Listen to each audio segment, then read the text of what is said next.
Balance of payment record है वो सारे मॉनेटरी ट्रांजैक्शंस का जो वन कंट्री और दूसरी कंट्री के बीच में होते हैं, मीन्स वो कितना इंपोर्ट कर रही है, कितना एक्सपोर्ट कर रही है और क्या क्या इंपोर्ट एंड एक्सपोर्ट कर रही है, उनके बीच में जितने भी मॉनेटरी ट्रांजैक्शन इंक्लूड होते हैं वो बैलेंस ऑफ पेमेंट में मेंशन किए जाते हैं। तो इसमें जो आता है, इसमें import and export of goods आता है, import and export of services आता है, sale and purchase of international financial and real assets आता है।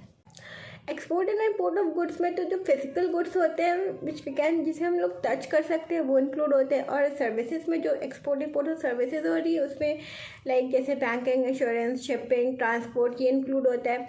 And international sale and purchase of financial and real asset में होता है कि जो फाइनेंशियल एसेट्स होते हैं लाइक हमारे शेयर, डिबेंचर, बॉन्ड्स जो कर रहे हैं परचेज एंड सेल, और रियल एसेट्स लाइक प्लांट है, मशीनरी है, तो ये इंक्लूड होता है उसमें। इसकी सिग्निफिकेंस क्या है बीओपी की? फर्स्ट ऑफ ऑल ये स्टेटस दिखाते हैं इम्पोर्ट एंड एक्सपोर्ट का, मीन्स कितना इम्पोर्ट एंड एक्सपोर्ट में उसका स्टेटस दिखाता है।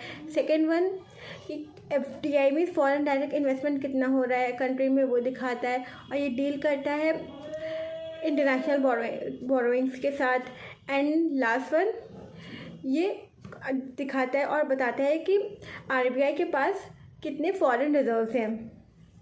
What are the components of BOP? BOP के 3 कंपोनेंट्स होते हैं, current account, capital account and official reserve account. जो ऑफिशियल रिजर्व अकाउंट होता है वो RBI का होता है। And remember, current account and capital account ये दोनों ऑलवेज एडअप होकर 0 होते हैं। कैसे होते हैं? क्योंकि जो RBI होता है और वो अपने ऑफिशियल रिजर्व अकाउंट से कुछ पैसा ट्रांसफर कर देता है जिससे वो इक्वल हो जाते हैं। अब वो ट्रांसफ़र क्यों करते हैं RBI, which I will tell you letter.